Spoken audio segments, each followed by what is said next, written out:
Well, I think what we have when it comes to elections and what the intelligence community has made very clear is that first you have China, which has the most massive program to influence the United States politically.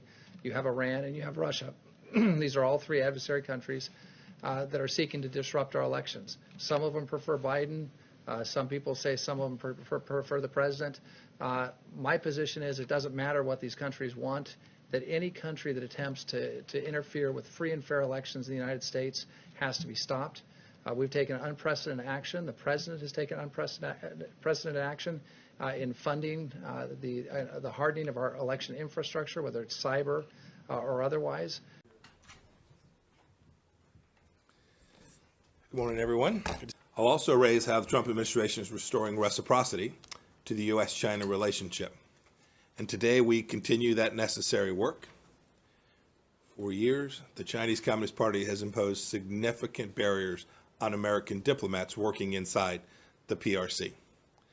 Specifically, the Chinese Communist Party has implemented a system of opaque approval processes designed to prevent American diplomats from conducting regular business, attending events, securing meetings, and connecting with the Chinese people, especially on university campuses and via the press and social media. Today, I'm announcing the State Department has established a mechanism requiring approval for senior Chinese diplomats in the United States to visit university campuses and to meet with local government officials. Cultural events with groups larger than 50 people hosted by the Chinese Embassy and consular posts outside our mission properties will also require our approval. Additionally, we're taking further steps to ensure that all official PRC, embassy, and consular social media accounts are properly identified as government accounts, Chinese government accounts. I have David Stilwell, our Assistant Secretary of East Asia Pacific Affairs, with me today. He'll take questions. We're simply demanding reciprocity. Access for our diplomats in China should be reflective of the access that Chinese diplomats in the United States have, and today's steps will move us substantially in that direction. Further on China, Undersecretary Kroc sent a letter recently to the governing boards of American universities, alerting them to the threats the Chinese Communist Party poses to academic freedom, to human rights, and to university endowments. These threats can come in the form of illicit funding for research, intellectual property theft, intimidation of foreign students, and opaque talent recruitment efforts. University governing boards can help ensure their institutions have clean investments and clean endowment funds by taking a few key steps. Disclose all PRC companies' invested in endowment funds, especially those in emerging market index funds. Divest from Chinese companies on the Commerce Department entity list that are contributing to human rights violations, military coercion, and other abuses. And simply understand the recommendations issued by the President's Working Group on Financial Markets, which examine the risk to investors of Chinese companies that are listed on U.S. stock exchanges. Staying on China, but moving beyond our borders, we're hoping for a peaceful resolution of the situation on the India-China border. From the Taiwan Strait to the Himalayas and beyond, the Chinese Communist Party is engaged in a clear and intensifying pattern of bullying its neighbors. That bullying is also evident in the South China Sea. Last week, the United States imposed sanctions and visa restrictions on Chinese individuals and entities responsible for the CCP's imperialism there, doing things such as unlawful energy surveillance activities in the economic zones for ally the Philippines and other countries. We also remain concerned, we've talked about this before, the activities of more than 300 Chinese flagged vessels near the Galapagos, which are almost certainly engaged in illegal fishing. In light of this maritime lawlessness, it's no surprise that Beijing's candidate in the International Tribunal for the Law of the Sea election last week received more abstentions than any other candidate. China is the most flagrant violator of the Law of the Sea Convention, and nations all across the world are registering their disapproval. We're also concerned about Chinese actions in Tibet in light of the General Secretary's recent calls to sinicize Tibetan Buddhism and fight splitism there.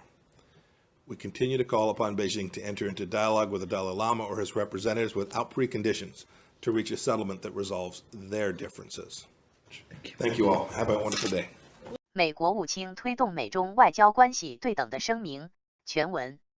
在美中关系继续恶化之际，美国国务卿蓬佩奥星期三，9月2日发表声明说，华盛顿将对中华人民共和国 （PRC） 驻美外交官的活动实施新的限制，以实现美中外交关系的对等。这是特朗普政府最近对中国政府采取一系列行动的最新一个。下面是蓬佩奥国务卿声明的全文翻译。推动美中外交关系对等。多年来 ，PRC 对在 PRC 境内工作的美国外交官设置了远远超出外交规范的重大障碍。PRC 当局实行一套不透明的审批程序，旨在阻止美国外交官的日常业务以及与中国人民建立联系。美国外交官举办文化活动、举行正式会议和访问大学校园的努力经常遭到阻挠。相比之下，在美国 ，PRC 的外交官在美国社会享受着开放式的接触，而无视美国不断提出的改善平衡的要求。为回应 PRC 对美国外交官的长期限制以及拒绝在对等和相互尊重的根本问题上进行善意接触，国务院被迫对 PRC 外交官施加某些新的要求。国务院现在将要求 PRC 驻美国的高级外交官必须获得批准才能访问美国的大学校园以及与地方政府官员会晤。PRC 使领馆在使团地界外举办的参加者超过50人的文化活动，也需要得到国务院的批准。国务院也将采取行动来帮助确保所有官方的 PRC 大使馆和领事馆的社交媒体账户的被恰当的标注为 PRC 政府账号。因为美国大使馆被禁止自由使用 PRC 的社交媒体，而且 PRC 公民被禁止使用推特 （Twitter） 和脸书 （Facebook） 等其他社交媒体平台。美国坚持认为，世界各地的美国外交官应享有对教育和文化机构的准入对等。这些对 PRC 外交官的新要求是对 PRC 已对我国外交官施加的过当限制的直接回应。而且目的是就 PRC 政府的做法提供更多的透明度。倘若 PRC 取消对美国外交官的限制，我们随时准备做出对等回应。